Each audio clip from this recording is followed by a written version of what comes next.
మీ ఎలాంటి వ్యాపార ప్రకటనలకైనా వెంటనే మా ఛానల్ సంప్రదించండి.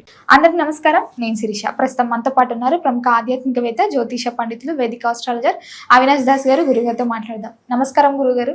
నమస్కారం అండి. ఓం నమ శివాయ, ఓం నమో వెంకటేశాయ. గురుగారు, ముఖ్యంగా దేవుడికి నమస్కారం చేసుకునేటప్పుడు చేతులు ముడుచుకొని కూర్చుంటుంటాం. దాని వెనుకున్న అర్థం ఏంటంటారు? కృతజ్ఞత.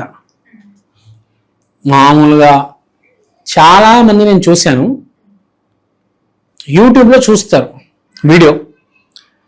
నవరాత్రులు వస్తున్నాయి, 9 రోజులు మీరు నామస్మరణ చెయ్యాలి అంటే మీకు మంచి రిజల్ట్ వస్తుంది.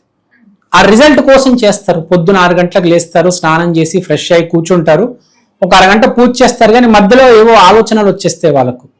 నిజంగా పూజ చేసేవాడు కాలు ముడుచుకొని చేతుల్లో గట్టి కట్టుకొని కృతజ్ఞతా భావంతో చాలా సీరియస్గా పూజ చేస్తాడు. భయం ఉంటుంది దేవుడు అంటే. ఎందుకంటే ఒక్క క్షణం చాలండి జీవితం మారడానికి. 1 second is enough to spoil 1 persons life. 10 సెకండ్లు చాలు జీవితం నాశనం చేయడానికి. కానీ మనం ఏమీ జరగకుండా దేవుడు మనల్ని అంత జాగ్రత్తగా కాపాడుతున్నాడు అంటే దానికి కారణం మనకి ఎంతో కృతజ్ఞత భావం ఉందని.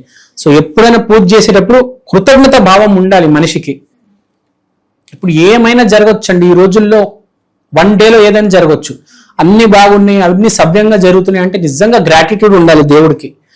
కొంతమంది అయితే అసలు తప్పు మార్గంలో ఉన్నా కూడా వాళ్ళకి అన్ని సరిగ్గా ఉంటాయి, దానికి నిజంగా కృతజ్ఞత. ఇప్పుడు నేను మంచి మార్గంలో ఉన్నాను, నాకు మంచి జరుగుతుందంటే ఓకే, నేను చేసిన కర్మనే. కానీ నేను తప్పు చేస్తున్నా, నన్ను దేవుడు కాపాడుతున్నాడు, మంచి రోజులు చూపిస్తున్నాడు అంటే నిజంగా ఆ కృతజ్ఞత ఉండాలి. చేతులు జోడించి రియల్లీ రియల్లీ రియల్లీ థ్యాంక్ఫుల్గా ఉండాలి కదా.